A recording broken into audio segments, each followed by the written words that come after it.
一発目到着中。津波一発目到達中。萩浦橋到達。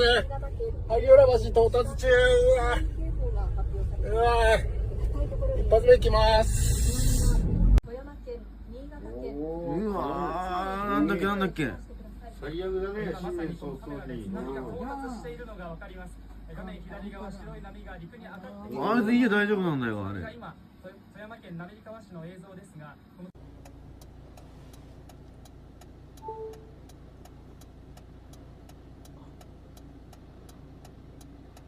からは離れてください。震度7を石川県で観測しています。今津波が今来ていることが確認できます。今すぐに高台に避難をしてください。そして富山県滑川市の映像ですが、なあ、平地だよな。